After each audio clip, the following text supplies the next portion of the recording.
आता है। भक्ति भक्त गोविंद गुरु चतुर नाम वपु एक, तिनके पद वंदन किए नासे विघ्न अनेक। और हमारे साथ गुरुदेव मौजूद हैं, पूर्ण गुरु करौली शंकर महादेव जी, जिनको प्यार से लोग करौली सरकार के नाम से भी पुकारते हैं और उनका अभिनंदन करते हैं। महाराज जी, बहुत स्वागत है आपका सनातन संवाद में। महाराज जी, महाकुंभ की इस धरती पर बहुत सारे मंथन होते हैं, बहुत सारे पुराने विषय हैं उस पर भी बात होती है, जो नए विषय होते हैं उन पर भी बात होती है, और आपके चमत्कारों की चर्चा भी होती है। और बहुत सारे ऐसे लोग हैं जो उन चमत्कारों को लेकर बहुत सारी बातें भी कहते हैं, पक्ष विपक्ष दोनों है। लेकिन आप वैदिक डीएनए की बात करते हैं, तो सबसे पहले बताइए कि ये वैदिक डीएनए क्या होता है? अब इस महाकुंभ की इस नगरी में सबसे पहले इस आपके इस सनातन संवाद कार्यक्रम में आपने जो बुलाया उसके लिए बहुत बहुत धन्यवाद। जो आपने डीएनए की बात पूछी, डीएनए हम लोग एक अंग्रेजी शब्द लेते हैं ताकि सब लोग समझ सकें, नई पीढ़ी समझ सके।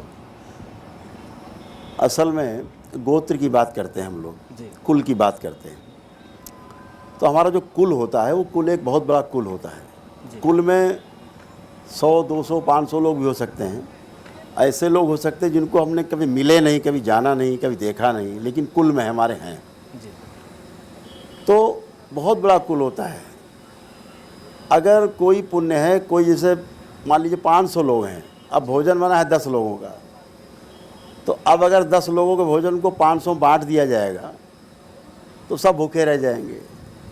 तो जब हम लोग डीएनए की बात करते हैं, तो वैदिक डीएनए की जब बात करते हैं तो संकल्प के द्वारा हर पूजा पाठ में, हर अनुष्ठान में संकल्प का विशेष महत्व है। तो संकल्प के माध्यम से हम लोग अपने जो कुल को छोटा कर लेते हैं। जैसे पति पत्नी हैं, हमारे बच्चे हैं, माता पिता हैं, इनको एक कुल में संकल्प करके बांध लिया। तो जो भी फिर हम अनुष्ठान करते हैं उसका जो पुण्य है उतने में ही रहता है। फिर उस कुल के द्वारा जो बनाया गया डीएनए का ऊर्जा पथ बोलते हैं हम लोग उसको, जो भी पाप और पुण्य होगा उसी में रहेगा। अब ये बाहर जो लोग छूट गए हैं हमारे बनाए हुए डीएनए ऊर्जा पथ से बाहर, ना तो मेरे द्वारा किए गए पुण्य का फल उनको मिलेगा, ना मेरे द्वारा किए गए पाप का उनको कोई भोग भोगना पड़ेगा। अब ये उस कुल में ही रहेगा। तो जो भी अनुष्ठान करते हैं तो उस कुल में रहने के कारण तीव्रता के साथ उसके संकल्प और प्रार्थना पूर्ण होते हैं जी। इसलिए वैदिक रूप से हम लोग उसको बिल्कुल संकल्प और प्रार्थना पर ही आते हैं। बहुत सारे लोग, बड़ी संख्या में लोग आपके यहाँ पहुँचते हैं। किसी की प्रार्थना बीमारियों को ठीक करने को लेकर रहती है, बहुत सारे वीडियोस देखते हैं, किसी को करियर की चिंता है।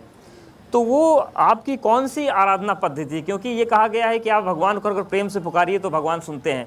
आपकी सुन रहे हैं लेकिन सामान्य लोगों की नहीं सुन रहे हैं, तो वो रास्ता बताइए आप महाकुंभ से कि सबकी सुने।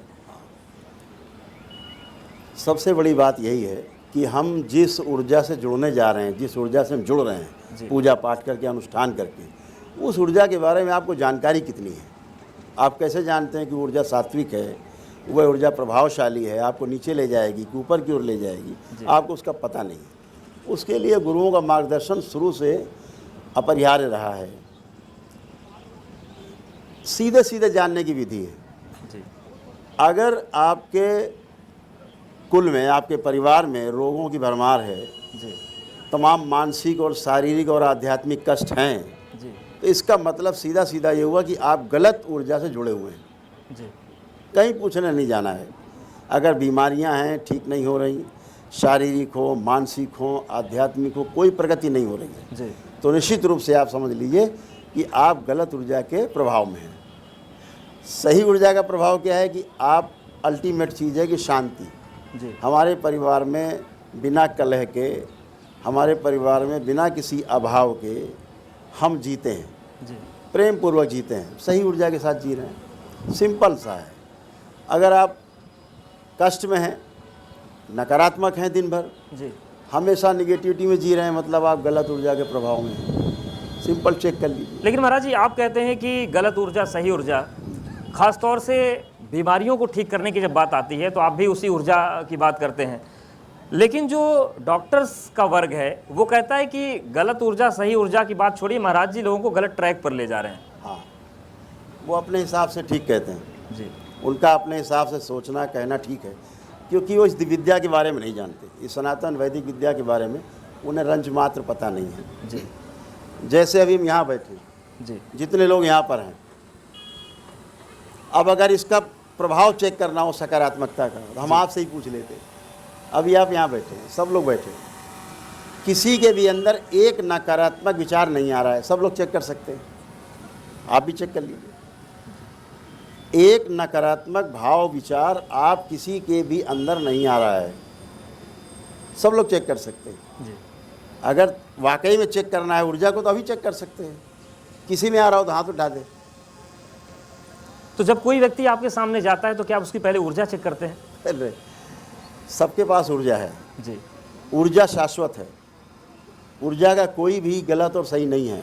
जी। आपकी जैसी आपकी सोच है, उस सोच के साथ आप जिस ऊर्जा से जुड़ते हैं, अगर पहले से गंदगी है उसमें, तो आपकी गंदगी को और बढ़ा देती है। जी अगर आपकी सोच अच्छी है और आप अच्छी ऊर्जा से जुड़ते हैं, आपकी अच्छाइयों को और बढ़ा देती है।